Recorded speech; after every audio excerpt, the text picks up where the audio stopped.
Hi everyone, welcome back to my channel Read With Me once again, and today I have come with this beautiful little book titled It Works.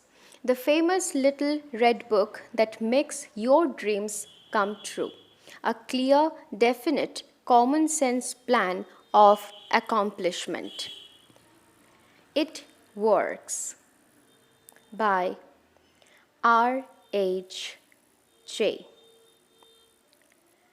The author sent the manuscript of this book for criticism to a friend who returned it with the notation, "It works."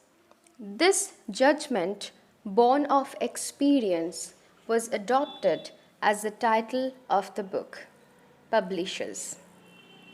It works.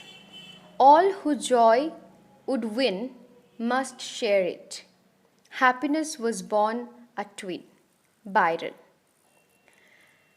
The book is a concise, definite, resultful plan with rules, explanations, and suggestions for bettering your condition in life.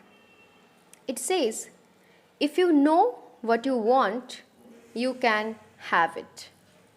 The man who wrote this book is highly successful and widely known for his generosity and helpful spirit.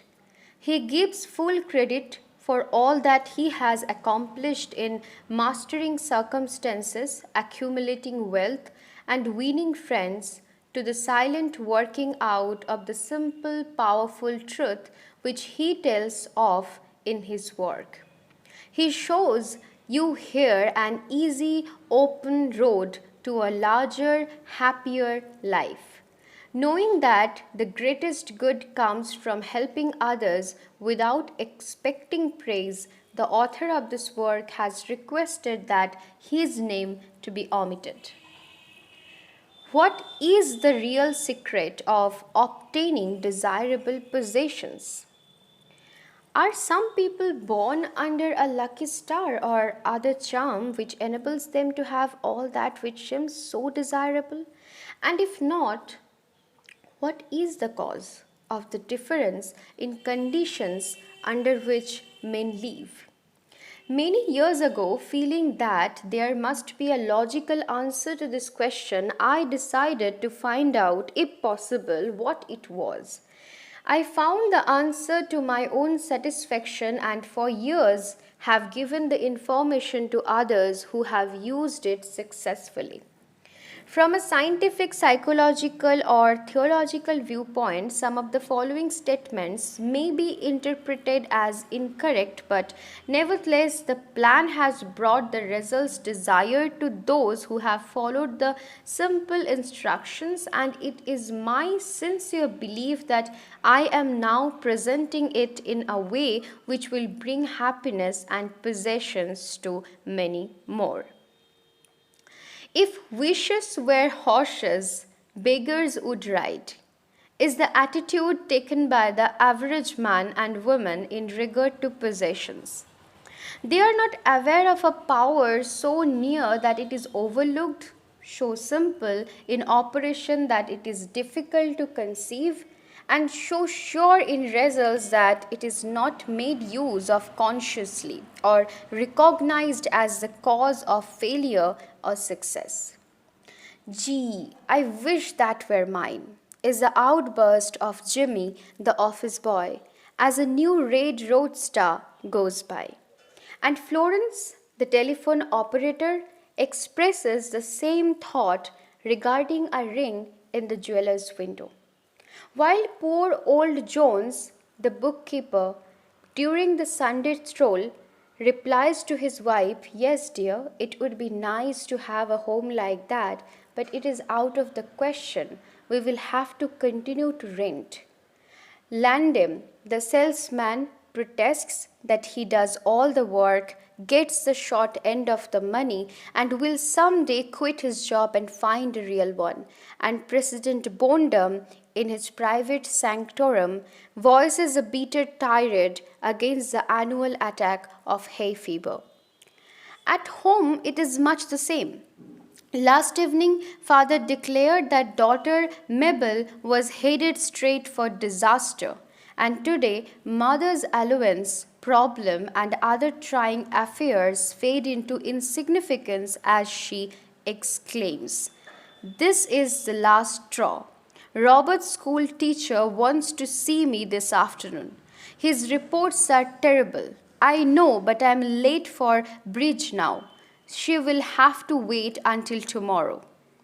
So goes the endless stream of expressions like this from millions of people in all classes who give no thought to what they really want and who are getting all they are entitled to or expect.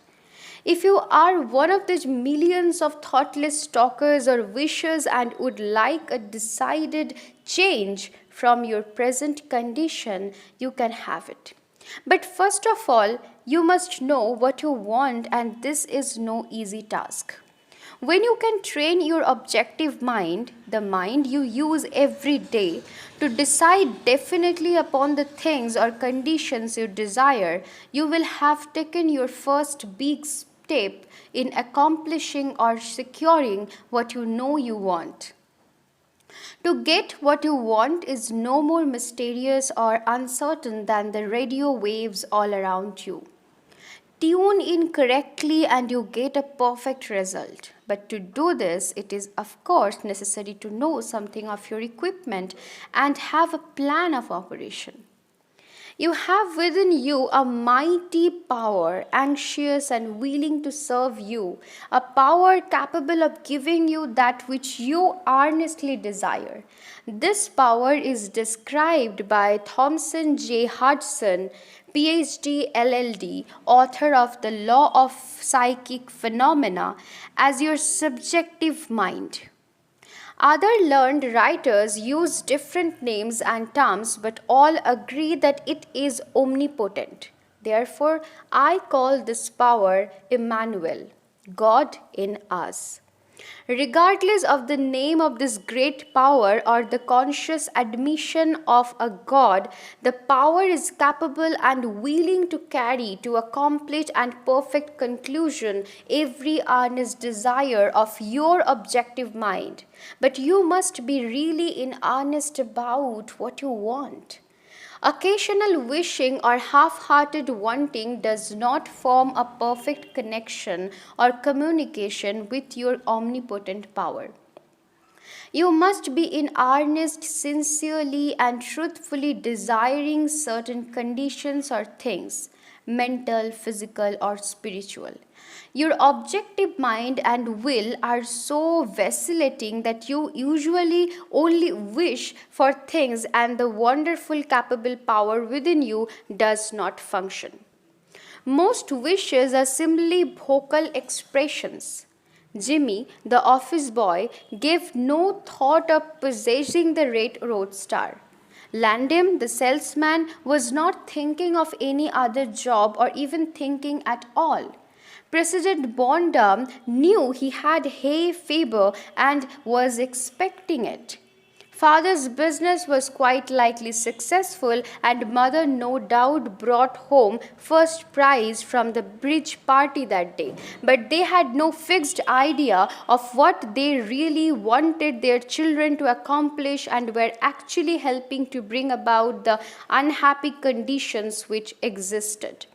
If you are in earnest about changing your present condition, here is a concise, definite, resultful plan with rules, explanations, and suggestions. The plan. Write down on paper, in order of their importance, the things and conditions you really want. Do not be afraid of wanting too much. Go the limit in writing down your wants. Change the list daily, adding to or taking from it until you have it about right. Do not be discouraged on account of changes, as this is natural. There will always be changes and additions with accomplishments and increasing desires. 3 positive rules of accomplishment. Number 1. Read the list of what you want 3 times each day, morning, noon, and night. Number 2, think of what you want as often as possible. Number 3, do not talk to anyone about your plan except to the great power within you, which will unfold to your objective mind the method of accomplishment. It is obvious that you cannot acquire faith at the start. Some of your desires, from all practical reasoning, may seem positively unattainable, but nevertheless, write them down on your list in their proper place of importance to you. There is no need to analyze how this power within you is going to accomplish your desires. Such a procedure is as unnecessary as trying to figure out why a grain of corn placed in fertile soil shoots up a green stalk, blossoms, and produces an ear of corn containing hundreds of grains, each capable of doing what the one grain did. If you will follow this definite plan and carry out the 3 simple rules, the method of accomplishment will unfold quite as mysteriously as the ear of corn appears on the stalk, and in most cases much sooner than you expect. When new desires, deserving positions at or about the top of your list come to you, then you may rest assured you are progressing correctly. Removing from your list items which at first you thought you wanted is another sure indication of progress. It is natural to be skeptical and have doubts, distrust, and questionings, but when these thoughts arise, get out your list, read it over, or if you have it memorized, talk to your inner self about your desires until the doubts that interfere with your progress are gone. Remember, nothing can prevent your having that which you earnestly desire. Others have these things. Why not you? The omnipotent power within you does not enter into any controversial argument. It is waiting and willing to serve when you are ready. But your objective mind is so susceptible to suggestion that it is almost impossible to make any satisfactory progress when surrounded by skeptics. Therefore, choose your friends carefully and associate with people who now have some of the things you really want, but do not discuss your method of accomplishment with them. Put down on your list of wants such material things as money, home, automobile, or whatever it may be, but do not stop there. Be more definite. If you want an automobile, decide what kind, style, price, color, and all the other details, including when you want it. If you want a home, plan the structure, grounds, and furnishings. Decide on location and cost. If you want money, write down the amount. If you want to break a record in your business, put it down. It may be a sales record. If so, write out the total, the debt required, then the numbers of items you must sell to make it. Also list your prospects and put after each name the sum expected. This may seem very foolish at first, but you can never realize your desires if you do not know positively and in detail what you want and when you want it. If you cannot decide this, you are not in earnest. You must be definite, and when you are, results will be surprising and almost unbelievable. A natural and ancient enemy will no doubt appear when you get your first taste of accomplishment. This enemy is discredit, in form of such thought as, it can't be possible, it just happened to be. What a remarkable coincidence. When such thoughts occur, give thanks and assert credit to your omnipotent power for the accomplishment. By doing this, you gain assurance and more accomplishment, and in time prove to yourself that there is a law which actually works at all times when you are in tune with it. Sincere and earnest thanks cannot be given without gratitude, and it is impossible to be thankful and grateful without being happy. Therefore, when you are thanking your greatest and best friend, your omnipotent power, for the gifts received, do so with all your soul and let it be reflected in your face. The power and what it does is beyond understanding. Do not try to understand it, but accept the accomplishment with thankfulness, happiness, and strengthened faith. Caution. It is possible to want and obtain that which will make you miserable. that which will wreck the happiness of others, that which will cause sickness and death, that which will rob you of eternal life. You can have what you want, but you must take all that goes with it.